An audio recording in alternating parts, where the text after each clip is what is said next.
T'as du mal à arrêter d'écouter de la musique. Mon frère, ma soeur, j'ai 4 astuces hyper bénéfiques pour toi. Ça va vraiment t'aider. Première astuce, oublie intentionnellement tes écouteurs. Oublie intentionnellement tes écouteurs. Ça veut dire que pour un jour, tu te dis, allez, je ramène pas mes écouteurs avec moi. Je les laisse à la maison et je sors. On voit comme ça donne. Au début, ça va paraître archi bizarre parce que tu vas te dire, bon, t'écoutes rien et tout et tout. Enfin, tu vas regarder les gens et tout. Mais au final, bah, au contraire, ça va t'aider. Moi, c'est comme ça que j'ai commencé. Je laissais mes écouteurs et alhamdoulilah, Allah m'a facilité. Mes écouteurs étaient cassés. Donc là, j'avais plus d'excuses. Au fur et à mesure du temps, tu verras si vraiment ça va t'aider ou pas.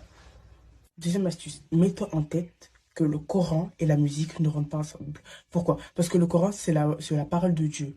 Et la musique, c'est la parole du shaitan. Donc imagine, toi, par exemple, tu vas apprendre le Coran et tout, tu veux te motiver et tout. À côté, après, tu écoutes la musique. Non, tu peux pas.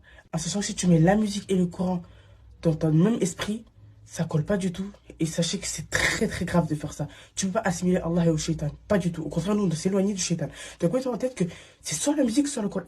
Soit tu es guidé, soit tu es égaré. Bon, Allah il guide qui il veut, il égare qui il veut. Mais tu peux faire un effort. Troisième astuce, supprime tout sur un coup de tête. Là, maintenant, à l'heure que je te parle, là. Supprime l'application, je sais pas si t'as Amigo, ou je sais même plus comment elle s'appelle, ou Spotify, Deezer. Supprime l'application directement. Là, tu te dis, en fait, il faut pas attendre de faire tout petit à petit. En fait, il faut que, bah, tu te dises, tu supprimes tout sur un coup de tête, et après, bah, tu t'essayes de remplacer ça par le Coran, par exemple. Il y en a qui vont dire, ouais, mais sur un coup de tête, peut-être qu'après, je vais retomber dedans. Mais quoique, il y en a, voilà, quand on se voile, Allah nous a dit c'est une obligation. Donc, t'attends pas d'être prête pour le mettre. Tu le mets parce que c'est une obligation. Quatrième astuce, celle-là, je l'aime bien. En fait, vous voyez, le lundi et le jeudi, ce sont des jours qui sont très importants à jeûner.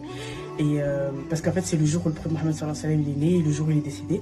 Et du coup, mets-toi un objectif. Dis-toi, le lundi et le jeudi, j'écoute pas de musique. Après Jumu'ah, tu dis, bon, Jumu'ah, c'est un jour important, j'écoute pas de musique. T'as les 20 jours. Et au fur et à mesure du temps, t'as les 20 jours, t'as les 20 jours. Et là, ça va te faciliter à arrêter la musique. Voilà, maintenant, à toi de faire les causes. Et quand on veut, on peut. Allah facilite. Tu l'invoques, tu vas réussir. Salam alaikum.